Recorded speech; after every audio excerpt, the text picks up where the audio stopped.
You're on probation. I love that. I'll trust him one time. Okay. Now, I want to tell you something before I start about preaching. A preacher gets energy from the congregation. So if you're just going to sit there like a bunch of lumps like they did at 8 o'clock, you're going to be bored at the 11th minute. I'm just bored telling you. But if you'll give me a little feedback, you don't have to say amen or anything, but just get engaged, okay? All right, here we go. So,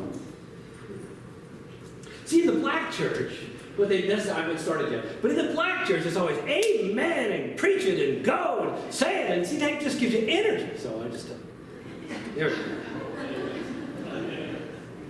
So, Genesis 22. This story of the sacrifice of Isaac. Well, aren't we just in a pickle? Don't you think? Doesn't it put you in a pickle to read this story from Scripture? We have faith in God. Yeah? You have faith in God. Yes. We are supposed to have faith in God. A God of goodness, a God of grace, a God of promise, a God of abundance, a God of salvation, a God of love. But is that the God of this story? Yeah, right? I don't know. If remember last week's story, I said from Genesis was among the saddest in all of Scripture, then this week's story is among the most outrageous. And I'm not talking about outrageous as in far-fetched. I'm talking about outrageous as if it gives us outrage. That's what I read this and I get outraged. Don't you? Yes. I do. God commands Abraham to sacrifice Isaac. What does that mean about God? Would God actually have commanded it? Would God have caused it? Would God really have allowed it? If that is the kind of faith that it takes to follow this God, then who could ever follow this God? Am I right? Yeah. I am, right? Okay, Mark, take a breath.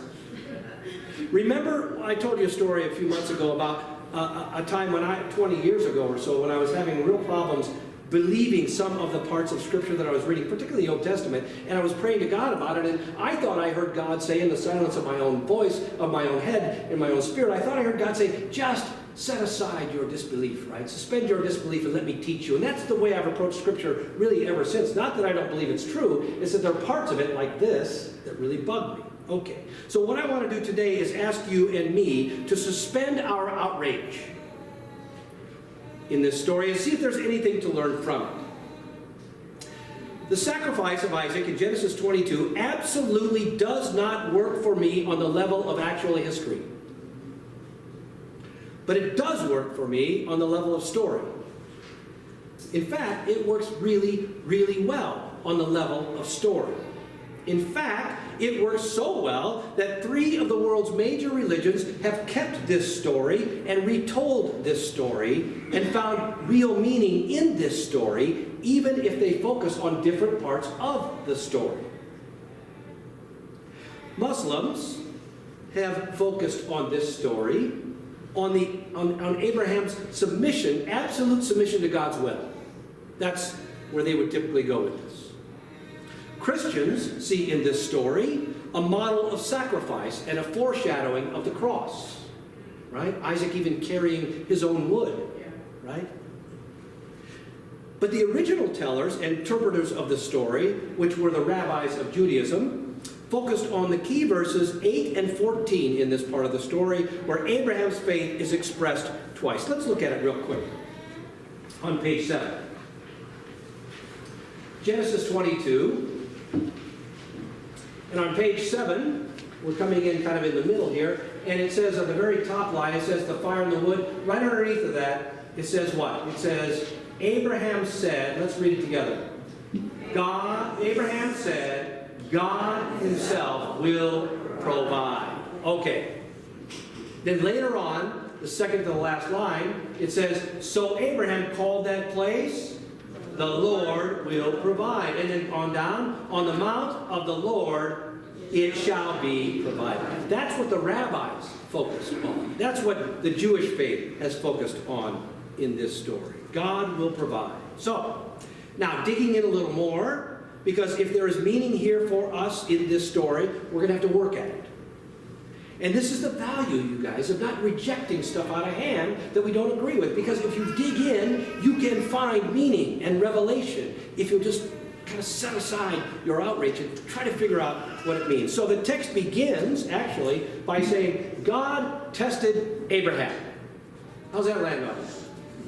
Well, no. That's hard for me. It's hard for me. Does God really test us? Does God wake up in the morning and say, I got a test for you, Charlie. Now, something's going to happen today. We'll see whether you can pass it or not. It's like, are we always constantly on probation with God? You know? It may be harder for me to believe that God tests me than to believe that God provides for me. That part's pretty easy for me. Because what does the testing say about the nature of God?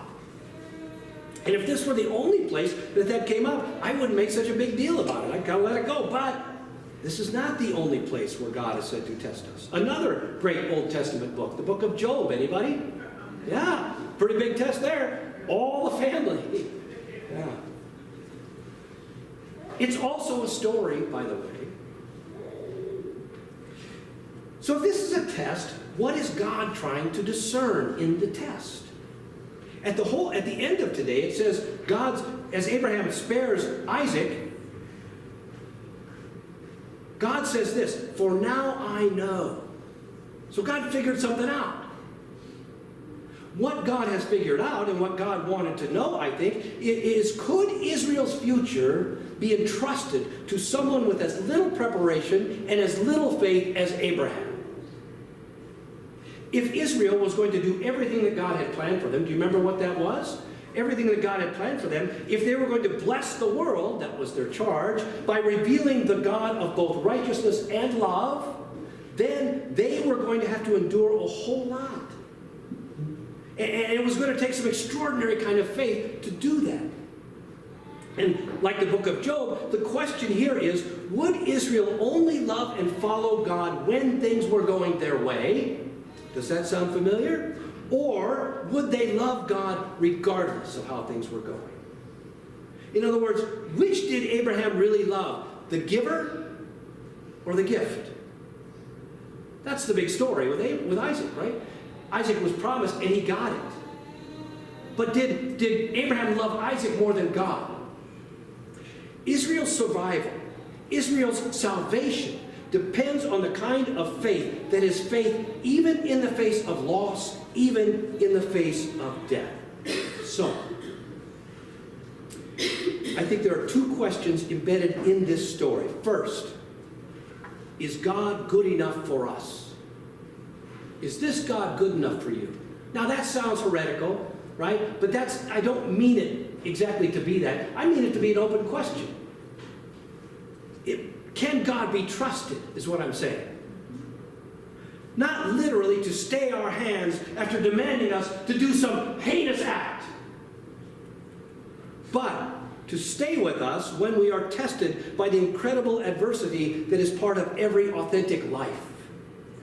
You know you're going to have suffering. You know you're going to struggle. You know something's going to happen that's going to test your faith. Can you trust God in that moment? Will God provide something, anything, to get us through when we don't think we can make it another day? That's the question at hand. Now, the second question, and maybe this is the one that accounts for the telling and the retelling of this story generation after generation after generation, is this. Are we good enough for God? God made the promise of Isaac. God gave the gift of Isaac. God made the demand of Isaac, and then God provided the salvation of Isaac. Does that sound familiar? Isaac stands for all of Israel and all of Israel's future. And Isaac is the pattern for all hope of all futures of all times. Your future, Isaac stands for. It looks like this: promise, gift, faith, salvation. That's the pattern. Promise, gift, faith, salvation. Can you see anything of the Christian story in that? Can you see anything of your life story in that?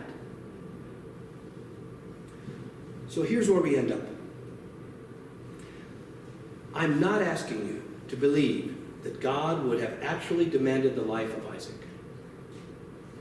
I am not asking you to believe that Abraham or any decent parent of any faith tradition would actually let the knife fall and execute the unreasonable demand. But I am asking you to consider whether this old story about faith and surrender and life in God in the face of death has any meaning for our lives today.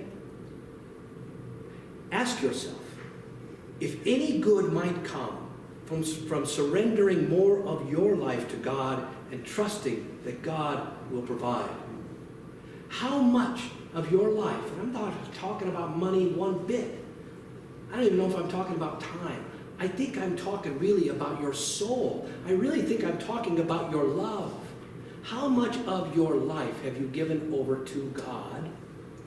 And how much more do you need to trust God for every bit that you give to God? In other words, is God's plan done now that Israel has trusted God? Or has God got a place for you in God's plan? And if God does have a place for you in God's plan, might you have to give more to God to get that plan done? And if you gave more to God to get that plan done, wouldn't you need to trust God to give you some stuff? Ask yourself, if you love God only in the good times, or is God still worth loving when things aren't going your way? Ask yourself, if you love the gift more than or instead of the giver of the gift. Ask yourself if tweeting #blessed when you get a good parking spot is the same thing as loving and serving the living God. Actually, just ask yourself this. How can God save your skin if you don't have any skin in the game?